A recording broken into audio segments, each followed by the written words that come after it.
আছে মাছ, নদীতে আছে ঢেউ, শালি তোকে বিয়ে করবে, থামতে পারবে না কেউ।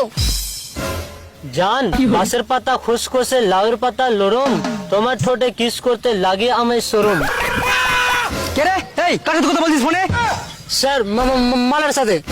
বাঁশবাগানের মাথার উপর চাঁদ উঠেছে, ওই সবার একটা জিএফ আছে, আমার জিএফ কই? এই তুই একটা ছোড়া বলতো।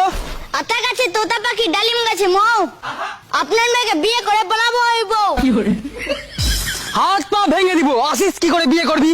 টিনের চালে বৃষ্টি পড়ে মাটিতে হয় কাদা, আপনার সামনে বিয়ে করবে, থামতে পারবে না কারো বাপ দাদা। এই সকালের পড়াগুলো বলতো।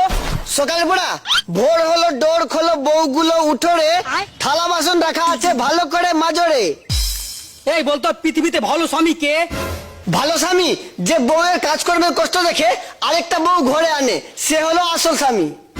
এই চুপ। তুই বলতো 5 থেকে 2 বার দিলে কত হয়? জানি না স্যার।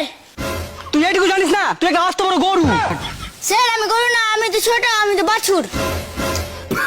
সুচ হয়ে ঢুকে আর ফল হয়ে বের হয়, এর একটা উদাহরণ দে তো। উদাহরণ দিব, আজকালকার টিউশনের মাস্টার। কেমনি রে? টিউশন মাস্টার হয়ে বাড়িতে ঢোকে আর জামাই হয়ে বের হয়। মনে কর তোর গার্লফ্রেন্ড আর তোর বেস্ট ফ্রেন্ড দুজনে একসাথে পানিতে ডুবে যাচ্ছে, তাহলে তুই কাকে বাঁচাবি? এক শালাকেও বাঁচাবো না, ওরা দুজন একসাথে পানিতে কি করছিল? এই তুই নারীকে নিয়ে একটা কবিতা বলতো। নারীকে নিয়ে, নারী তুমি করিও না রূপের বড়াই, সবাই তো জানে তোমাদের প্রিয় বন্ধু রান্নাঘরের কোড়াই। যতই দেখাও তুমি রূপের ঝর্ণা, করতেই হবে তোমাকে তরকারি রান্না। স্যার আপনার চেন খোলা। Thank you. কি বলেন স্যার? ঠেঙে গু? ঠেঙে গু না রে পাগল, থ্যাংক ইউ এটা হলো ইংলিশ শব্দ।